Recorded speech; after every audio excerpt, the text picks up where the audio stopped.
down the bottom here on this side, we'll have another pillar, kind of like that one in the cave. And then later on, we'll obviously sprinkle in tons of like gold and quartz and probably a few blocks of ancient debris as well. There we go. The wall is looking a lot better. That part right there needs a couple more blocks. And then, what if I get creative here and pretend like this fortress has been kind of like taken over by the illness of the netherrack or...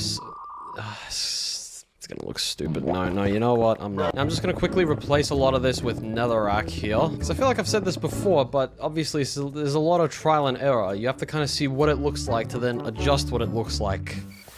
Does that make sense? Actually, since the walls and a lot of this in here are/is going to be netherrack, I could do the warped and crimson biomes out here. Alright, so I've got my shulker box and we are off to collect the blocks. I do need some of these. I'm gonna attempt to get like 4 stacks of the nylium, I think. Need some weeping vines. Get the warped stuff as well. I have an odd feeling no matter how much I get, it will not be enough.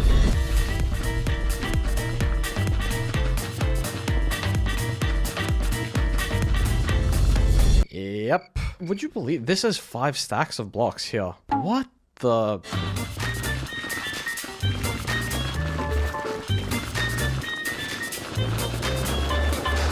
And there we go. Obviously it's not perfect and it's not going to be for a little while, but we could add a little bit of some like raised parts so we can make the place look like it has a bit more texture. Have some trees here, one there, one here, maybe even another one right here. Then have like a little path leading right through there. Plenty of these crimson roots all over. You know what? Why don't I just do that? That's way better.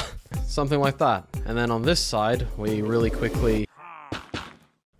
What? Why? Not that there has to be a reason or anything, but... ruined my transition. Again, thanks a lot, guys. Now I can say, we just need to do this. Which looks pretty cool. Again, it's not finalized. It's still a bit rough because we're just getting a feel for what it'll be like. So if I start bone meal a couple of these. One there. Whoa. Another one here. Nice. One here. Okay. Nice. Looking pretty good. Except... that looks really small and stupid. Okay, it's gonna look crazy at the end of the video, I promise. Stop the cap! Oh no. The inside is where it's gonna look very, very cool. Like, all of this is lava, which is the next step, by the way. Oh man. First thing to do is to just mark out the perimeter of this place, like so. Ow. So that then I can differentiate the stone that I put